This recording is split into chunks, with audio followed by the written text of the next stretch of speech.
ये हमारी जो क्लासेस जो होने वाली है ये ऑब्जेक्टिव सेशन रहती है। ठीक है, हम लोगों ने वाईसीटी पब्लिकेशन, वाईसीटी का मतलब क्या होता है, यूथ पब्लिकेशन आई थिंक। ठीक है, यूथ पब्लिकेशन के जो पब्लिकेशन पुस्तक जो है, साइंस। ठीक है, हाँ ठीक है, यूथ पब्लिकेशन की जो पुस्तक जो है जो कि एमसीक्यू बेस्ड होती है, उसका हम लोगों ने मॉडर्न हिस्ट्री को 50 क्लास में समाप्त किया है। ठीक है, तो आपका प्राचीन भारत रहेगा, उसके बाद हम लोग मध्यकालीन भारत में भी हम लोग प्रवेश करेंगे। ठीक है, ये प्राचीन भारत की आपकी पहली क्लास होने वाली है। ठीक है, इसमें टॉपिक क्या है, ये टॉपिक है प्राचीन भारतीय इतिहास के स्रोत। ठीक है, चलेंगे देखेंगे महाभाष्य किस विषय की वस्तु है। ठीक है, तो महाभाष्य की बात करेंगे व्याकरण। ठीक है, क्या है, व्याकरण है। 6 वेदांगों के अंतर्गत व्याकरण की सर्वप्रथम पुस्तक पाणिनि की अष्टाध्यायी पर ईसा पूर्व दूसरी शताब्दी में पतंजलि ने महाभाष्य नामक व्याकरण का टीका ग्रंथ लिखा है। ठीक है, तो महाभाष्य किस विषय की पुस्तक है, तो क्या बताएंगे, व्याकरण हो जाएगा, सॉरी व्याकरण बिल्कुल।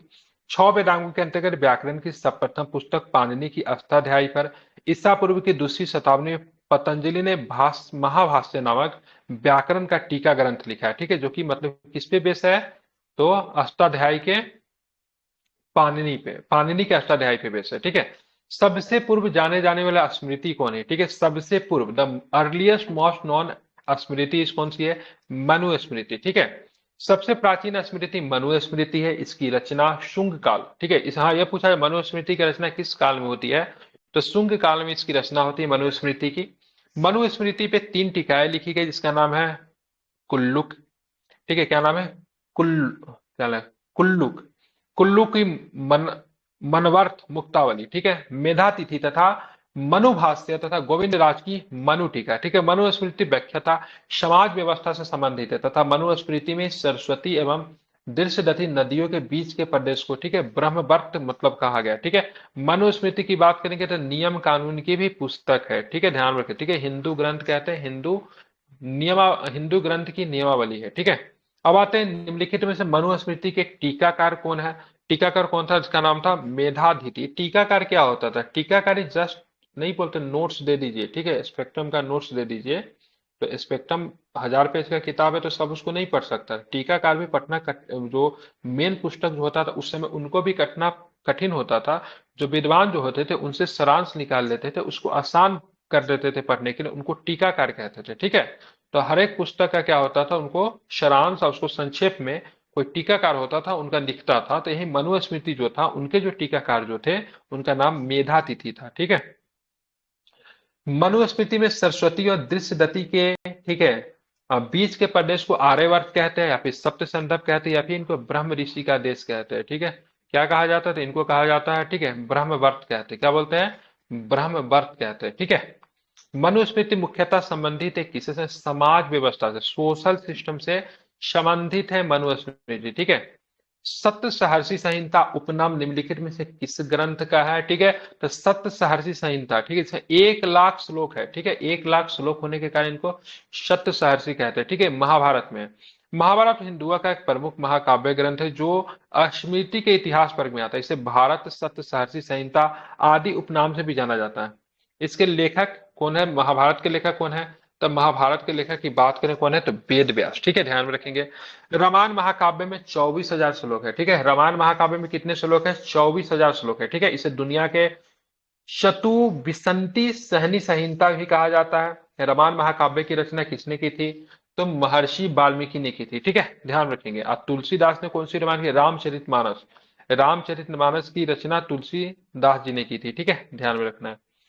सर्ग प्रतिसर्ग वंश मनवंतर और वंशानुचरित संकेतक है, किसके संकेतक है, वेदों के है, पुराणों के है, उपनिषद के है, या फिर बात करेंगे तो सूत्रों के है, किसके है, तो ध्यान रखें किसका है, आंसर इसका लिया है बी, मतलब किसका है, पुराणों के है। ठीक है, बात करें सर्ग प्रतिसर्ग वंश मनवंतर और वंशानुचरित संकेतक किसके हैं, तो पुराणों के हैं। ठीक है, ध्यान रखना। अमर कोश आदि प्राचीन कोशों में पुराणों के 5 लक्षण माने गए। ठीक है, कौन कौन है पुराणों के 5 लक्षण, सर्ग, सर्ग का मतलब सृष्टि होता, प्रतिसर्ग का मतलब क्या था, प्रलय, जिसका मतलब पुनर्जन्म, वंश का मतलब देवता एवं ऋषि सूची है, मनवंतर का मतलब 14 मनु के काल। ठीक है, और वंशानुचरित का मतलब सूर्य चंद्रादि वंशीय रचित। सर्ग में पंच महाभूत, ठीक है, इंद्रिय गण, ठीक है, बुद्धि आदि तत्वों की उत्पत्ति का वर्णन है। प्रतिसर्ग में संपूर्ण चराचर जगत के निर्माण का वर्णन है। वंश में सूर्य चंद्र आदि वंशों का वर्णन है। मनवंतर में मनु, ठीक है, मनु पुत्र देव, सप्तऋषि, इंद्र और भगवाना भगवाना आदि अवतारों का वर्णन है किसमें, मनवंतर में, ठीक है। वंशानुचरित में प्रतिवंश के प्रसिद्ध पुरुषों का वर्णन है। पुराणों की संख्या 18 बताई जाती है। इनके रचयिता कौन थे, लोमहर्ष थे, और उनके पुत्र कौन थे, उग्रश्रवा थे, ठीक है। तो पुराणों के रचयिता लोमहर्ष और उनके पुत्र की बात उग्रश्रता या फिर उग्रश्रवा भी लिखा रहता है। वायु पुराण में महानदी का पौराणिक नाम नीलो, ठीक है, नीलो तपला मिलता है, ठीक है। वायु पुराण में महानदी का पौराणिक नाम क्या मिलता है, नीलो तपला, ठीक है। वायु पुराण किस वंश से संबंधित है, तो वायु पुराण की बात के, वायु क्या होता है, वायु गुप्त होता है ना, नहीं ना देख पाते हो आप लोग। तो वायु पुराण ध्यान रखें गुप्त वंश से संबंधित है, ठीक है। गुप्त वंश के बारे में जानकारी, ठीक है, किसमें मिलती है, वायु पुराण में, ठीक है। अब आते हैं, ध्यान में रखेंगे, ठीक है, नंबर ऑफ पुराण, ठीक है। पुराणों की संख्या की बात की कितनी है, 18 पाई जाती है, ठीक है। महानदी के पौराणिक नाम नीलोत्पला बताया, किसमें बताया गया, तो वायु पुराण में नीलोत्पला बताया गया। किसका नाम, ध्यान रखेंगे, महानदी का पुराना नाम है, ठीक है। अब आते हैं पुरातात्विक स्रोत के ऊपर बात करते हैं, ठीक है। नासिक की बात करेंगे, ध्यान में, गौतमी पुत्र, ठीक है, संबंधित है, ठीक है, सही है। हाथी गुफा खारवेल से संबंधित है। भीतरी स्तंभ लेख की बात करेंगे तो इससे भी संबंधित है। गिरनार की बात करेंगे, रुद्रामंद का जूनागढ़ अभिलेख संबंधित है, ठीक है। तो बता, भीतरी स्तंभ लेख इससे नहीं, स्कंद गुप्त हो जाएगा, क्या हो जाएगा, स्कंद गुप्त, ठीक है, ये गलत है, ठीक है। नासिक अभिलेख की बात की, गौतमी पुत्र से संबंधित है, ठीक है। गौतमी पुत्र बलश्री, क्या नाम था इनका पूरा। हाथी गुफा खारवेल है, भीतरी स्कंद गुप्त है, गिरनार रुद्रामन है। एलो अभिलेख की बात करेंगे तो शक शासक पुलकेशिन द्वितीय, ठीक है। अब आते देखेंगे और भी कौन, निम्नलिखित में से कौन सही सुमेलित नहीं है। कुषाण की बात करेंगे, स्वर्ण एवं ताम्र के सिक्के चलाए। गुप्तों ने स्वर्ण एवं रजत के सिक्के, सातवाहन ने स्वर्ण के सिक्के नहीं चलाए। सातवाहन ने क्या चीज का सिक्का चला, ये थोड़ा सा आगे चले जाते हैं, शीशा का सिक्का चला था। क्या चीज का है, शीशा का सिक्का जो थे सातवाहन ने चलाया, ठीक है। ध्यान रखें, उन्होंने चांदी, तांबा, शीना एवं पोटीन के सिक्के का प्रचलन करवाया। इन्होंने सोने का सिक्के का प्रचलन नहीं करवाया, ठीक है, ध्यान रखें, ठीक है। अब आता है, भारत में निम्नलिखित में से किस राजवंश ने अपने सिक्के नहीं चलाए, तो किसने नहीं चलाए, तो राष्ट्रकूटों ने नहीं चलाए, अब पल्लवों ने नहीं चलाए, ठीक है। जबकि अन्य दोनों राजवंश शासकों ने सिक्के चलाए थे। तो राष्ट्रकूट का जिसका संस्थापक दंती दुर्ग था, अब पल्लव ने भी जिसका संस्थापक सिंह विष्णु था, नहीं, ठीक है, इसने अपने अपने सिक्के नहीं चलवाए थे, ठीक है।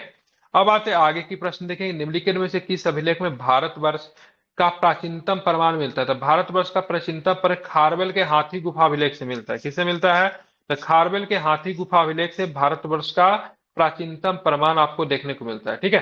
खारवेल कलिंग का शासक था, उसके अध्ययन का प्रमाणिक स्रोत उसके द्वारा लिखवाया गया हाथी गुफा अभिलेख है, ठीक है। यह अभिलेख उदयगिरी पहाड़ी पे अंकित है। इस अभिलेख के अनुसार वह महामेघवाहन वंश का था एवं उसे चेदी वंश का भी बताया गया है, ठीक है। हाथी गुफा अभिलेख के अनुसार खारवेल 15 वर्ष की अवस्था में युवराज बना तथा 24 वर्ष की अवस्था में उसने सत्ता प्राप्त कर ली, ठीक है।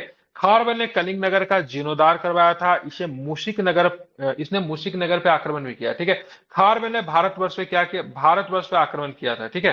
स्पष्ट है कि हाथी गुफा अभिलेख में भारतवर्ष का प्राचीनतम प्रमाण आपको देखने को मिलता है, ठीक है। अब हमारा इसी में दूसरा टॉपिक है, आज का हमारा दूसरा टॉपिक की वजह से भारत की प्रागैतिहासिक संस्कृतियां है, ठीक है।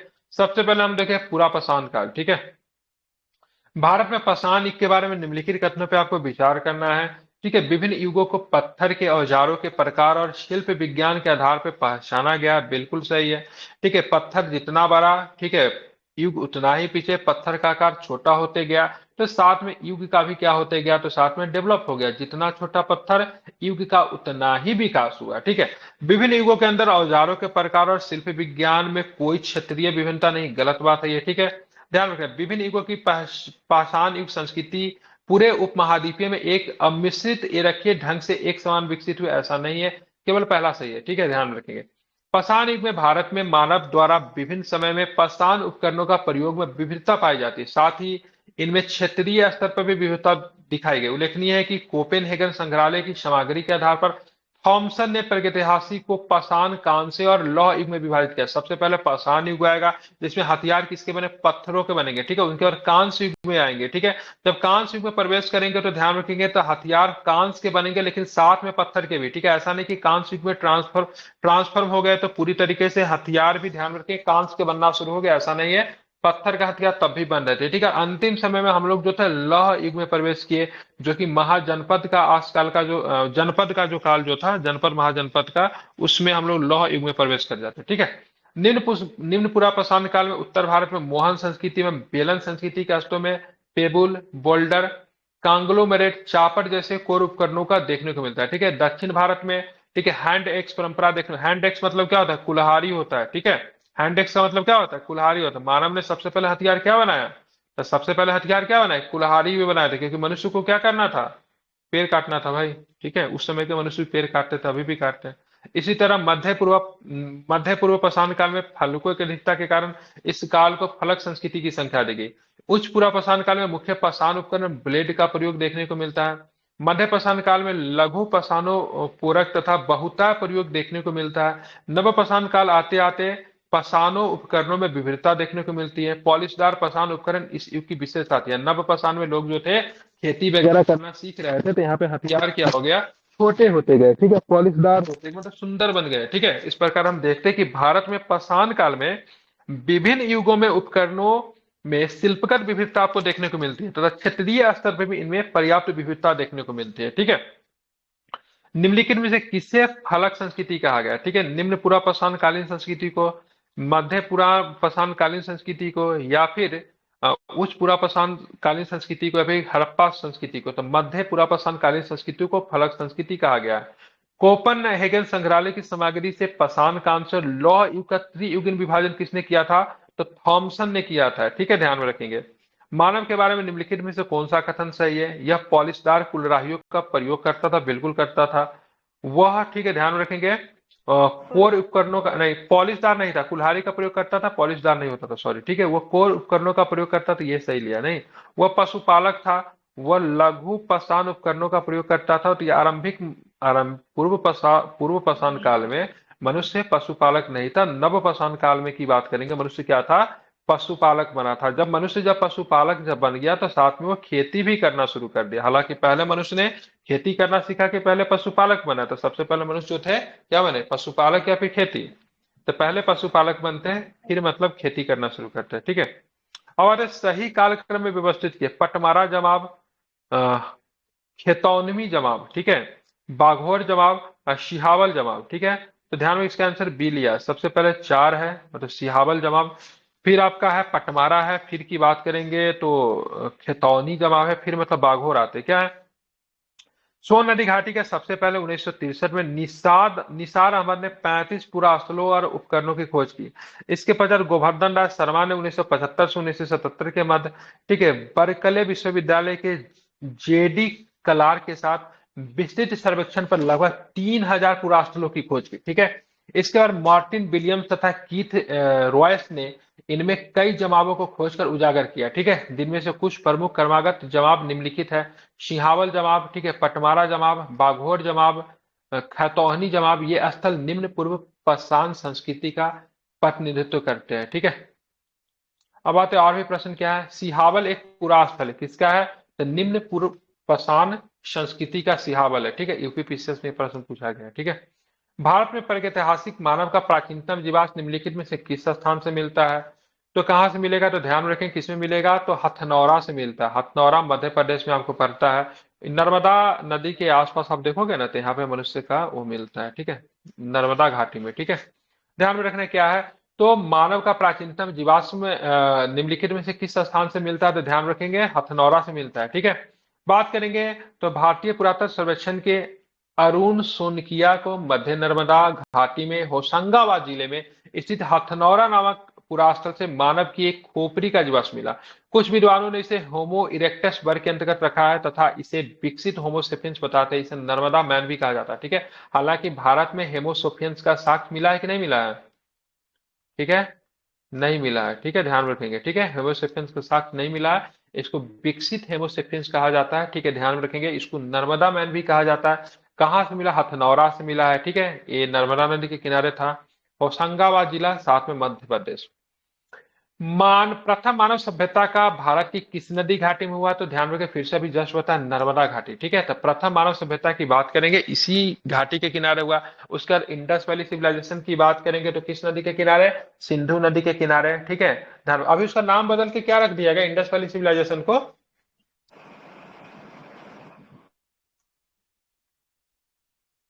सिंधु सरस्वती, ठीक है, रखा गया है सिंधु सरस्वती, ठीक है, ध्यान रखेंगे, ठीक है। सिंधु सरस्वती नाम पड़ गया नया एनसीईआरटी वाली पुस्तक में। तो सबसे पहले नर्मदा था, फिर सिंधु नदी हुआ, ठीक है। उसके बाद फिर से जो आर्यन जब आए तो गंगा के आसपास उन्होंने मतलब बसना मतलब क्या किया? पसंद किया, ठीक है। हालांकि वो तो पंच नदी में बसते, फिर मतलब उन्होंने से गंगा के आसपास आ जाते हैं, ठीक है। मानव भारत में मानव का सर्वप्रथम साक्ष्य कहाँ पे मिलता है? जस्ट अभी पहले नर्मदा घाटी में, हथनौरा में, ठीक है। भारत में प्रथम पुरातात्विक उपकरण की खोज करने वाले रॉबर्ट ब्रूसफुट क्या थे? तो ये पुरातत्वविद थे, जियोलॉजिस्ट थे, इतिहासकार थे, क्या थे? तो आर्कियोलॉजिस्ट थे ये, ठीक है। क्या थे ये? आर्कियोलॉजिस्ट नहीं लिया है, क्या लिया है इसका भाई? ए और डी क्या होता है ये? ए में क्या लिया है? ए में क्या था ये? जियोलॉजिस्ट है, ठीक है, और हिस्ट्रियन दोनों लिया, आर्कियोलॉजिस्ट नहीं लिया है, ठीक है। जियोलॉजिस्ट और हिस्ट्रियन दोनों लिया है, ठीक है। ध्यान में रखेंगे तो मद्रास के निकट ये जगह बहुत इंपॉर्टेंट है, ठीक है। क्या नाम है? पलवरम, ठीक है। क्या नाम है? पलवरमपुरम नाम है इसका। यहाँ से 1863 में भारत के प्रथम पूरा पाषाणिक उपकरण हैंड एक्स की खोज गई। कुल्हाड़ी था, ठीक है, ध्यान में, कुल्हार नहीं होता, सो होता। करने वाले कौन थे? रॉबर्ट ब्रूसफिट, एक ब्रिटिश भूगर्भ वैज्ञानिक एवं पुरातत्वविद थे। तो आर्कियोलॉजिस्ट क्यों नहीं लिया इसके आंसर? पुरातत्वविद का मतलब आर्कियोलॉजिस्ट ही होता है। इन्हें भारत के प्रागैतिहासिक अध्ययन का संस्थापक माना जाता है। उल्लेखनीय है कि अलेक्जेंडर कनिंघम को भारतीय पुरातत्व का जनक कहा जाता है। वो भारतीय पुरातात्विक सर्वेक्षण के पहले महानिदेशक भी थे, ठीक है। ये भी आपको ध्यान में रखना चाहिए। भारत में सर्वप्रथम पूर्व पाषाणकालीन उपकरण रॉबर्ट ब्रूसफुट को कब मिला? तो 1863 में मिला था, मद्रास में मिला था, और पलवरमपुरम में मिला था, ठीक है। निम्नलिखित में से किसे भारत में प्रागैतिहासिक पुरातत्व का जनक कहा जाता है? किसे बोलते हैं? तो रॉबर्ट ब्रूसफुट को कहते हैं, ठीक है। भारतीय पुरातत्व का जनक किसे कहते हैं? तो अलेक्जेंडर कनिंघम को कहते हैं, ठीक है, ध्यान में रखना है। बताना है, उच्च उच्च पुरापाषाण युगीन हड्डी से बनी मातृ देवी की प्रतिमा कहां से प्राप्त हुई? क्या बताएंगे? तो ये बेलन घाटी उत्तर प्रदेश से प्राप्त हुई, ठीक है।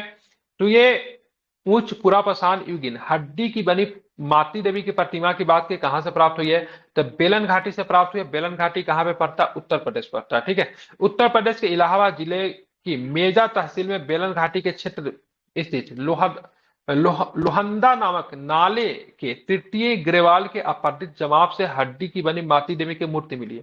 भारत में उच्च पुरापाषाण काल के पुरातात्विक स्तर से प्राप्त एकमात्र मूर्ति कतिपय पुरातत्व इसे हारपुन कहते हैं, ठीक है। तो हड्डी का जो मूर्ति मिली है उसे क्या बोलते हैं? हारपुन कहते हैं, ठीक है।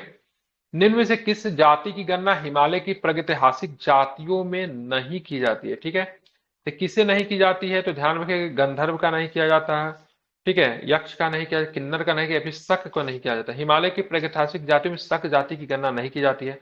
ब्रह्म एवं वायु पुराण के अनुसार कुमायूं क्षेत्र में किरात, किन्नर, यक्ष, गंधर्व, विद्याधर, नाग आदि जातियां निवास करती थी, ठीक है। ये सब के सब जो था आपका पूरा पाषाण से था। अब हम लोग आते हैं पूरा पाषाण के बाद मध्य पाषाण, ठीक है। निम्न से किस स्थानों से मध्य पाषाण काल में पशुपालन के प्रमाण मिलते हैं? तो बागोर से मिलते हैं। कहां से मिलते हैं? बागोर की बात करेंगे, मध्य पाषाण कालीन स्थल है बागोर। कहां पे पड़ेगा? किस राज्य में बागोर?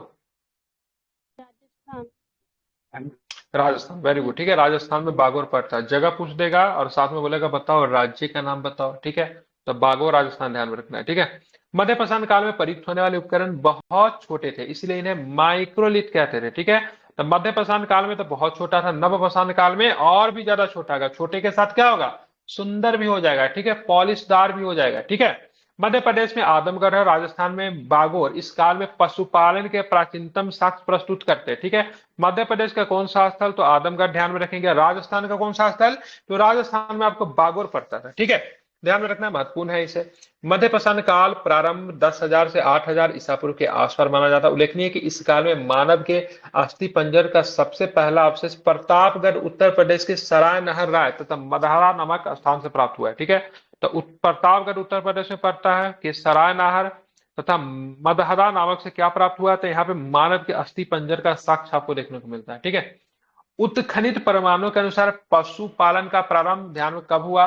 तो मध्य पाषाण काल में होता है। ठीक है, कब? मध्य पाषाण काल में। मध्य पाषाणिक प्रसंग में पशुपालन का प्रमाण मिले वह स्थान कौन सा है? तो वह स्थान की बात करें कौन सा है? तो आदमगढ़। ठीक है। सराय नहारा और मदरा किस लिए प्रशिक्षित है? तो ध्यान में रखेंगे ये सब कहाँ पे पड़ता है? यूपी में पड़ता है ना। किस लिए प्रसिद्ध है? किस लिए प्रसिद्ध है? तो ध्यान में रखिए, गंगा घाटी की नवपाषाण, गंगा घाटी की मध्य पाषाण। ठीक है, तो ये मध्य पाषाण संस्कृति के लिए जाना जाता है। ठीक है, तो ऑप्शन नंबर सी हो जाएगा। ठीक है। तो सराय नहारा और महदहा गंगा घाटी के मध्य पाषाण संस्कृति से संबंधित है। इसमें सराय नहारा प्रतापगढ़ जिले में स्थित है, जिसकी खोज केसी ओझा ने 1969 में की थी। यहाँ से 14 समाधान तथा 8 गर्त चूल्हे पाए गए। यहाँ एक समाधि ऐसी है जिसमें एक साथ चार चार मानवों को लिटाया गया, मतलब एक दो नहीं, चार चार मानवों को। ठीक है, इससे पता चलता है तो संयुक्त परिवार का यहाँ पे रहा होगा। ठीक है। महा महदहा नामक मध्य पसानी के स्थल में प्रतापगढ़ जिले में स्थित है, जिसकी खोज लाल बिहारी पांडे ने की थी। यहाँ से युग्मित समुदाय, युग्मित समाधियां और बद स्थल मिले। ठीक है, कहाँ से? महदहा से। ठीक है। सराय नहारा और महदहा से पाषाण हड्डी एवं श्रृंग के आभूषण मिले हैं। ठीक है, इसमें श्रृंग के आभूषणों में कुंडल एवं मुद्रिकाएं विशेष रूप से उल्लेखनीय है। इसी क्षेत्र में महदहा में 5 किलोमीटर उत्तर पश्चिम में दमदमा नामक, ठीक है, मध्य पाषाणिक स्थल का उत्खनन 1882 से 1982 से 1987 के मध्य हुआ। दमदमा में 41 मानव समाधान प्राप्त हुए हैं। ठीक है, जिसमें 35 कब्रों में एकल समाधान है, 5 कब्रों में दो दो मानव तथा एक में तो मतलब 3 मानव कंकाल एक साथ आपको प्राप्त होता है। कहां से? कहां से?